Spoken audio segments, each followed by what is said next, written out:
22 जनवरी 2025 की शाम महाराष्ट्र के जलगांव जिले में एक दर्दनाक ट्रेन हादसा हुआ। ट्रेन में आग लगने की अफवाह फैल गई और लोग घबराकर चैन पुल करके कूदने लगे।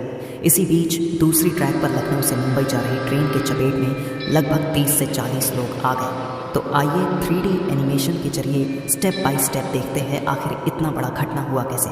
ट्रेन नंबर 12533 पुष्पक एक्सप्रेस 22 जनवरी की शाम करीब 6 बजे महाराष्ट्र के भुसावल स्टेशन से धीरे धीरे आगे बढ़ रही थी। यहाँ तक सब सामान्य लग रहा था। सभी यात्री अपनी यात्रा का आनंद ले रहे थे। ट्रेन का अगला स्टॉपेज मनमाड था, लेकिन इससे पहले पचौरा नाम की जगह के पास डिब्बे में ब्रेक बाइंडिंग के कारण धुआं उठने लगा। यह मामूली तकनीकी समस्या थी, लेकिन कुछ यात्रियों ने इसे आग समझ लिया और अफवाह फैल गई।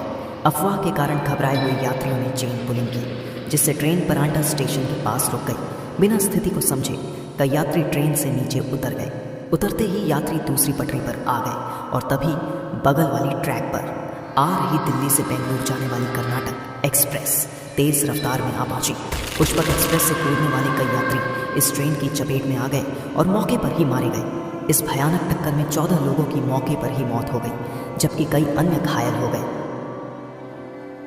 हादसे की सूचना मिलते ही रेलवे और स्थानीय प्रशासन की टीमें मौके पर पहुंची।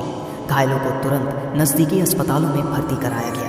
राज्य सरकार ने जलगांव जिले में हुई इस दुर्भाग्यपूर्ण दुर्घटना में मारे गए लोगों के परिवारों को 5 लाख रुपए की आर्थिक सहायता देने का ऐलान किया है। साथ ही घायलों का पूरा इलाज राज्य सरकार द्वारा कराया जाएगा। प्रारंभिक जांच में यह सामने आया है कि ब्रेक बाइंडिंग के कारण धुआं उठा था, आग नहीं लगी थी। यात्रियों से अनुरोध है कि वे अफवाहों पर ध्यान न दें और संयम बरतें। यह हादसा हमें यह सिखाता है कि अफवाहों पर विश्वास करने से कैसे जानलेवा स्थिति पैदा हो सकती है। हमें हमेशा सतर्क रहना चाहिए, संयम बरतना चाहिए और केवल आधिकारिक सूचनाओं पर ही विश्वास करना चाहिए। हम सभी को यह याद रखना चाहिए कि किसी भी घटना की स्थिति में सही जानकारी और संयम सबसे महत्वपूर्ण है। इस घटना में जान गंवाने वाले लोगों के परिवारों के प्रति हमारी गहरी संवेदनाएं हैं और हम घायलों के जल्द स्वस्थ होने की कामना करते हैं।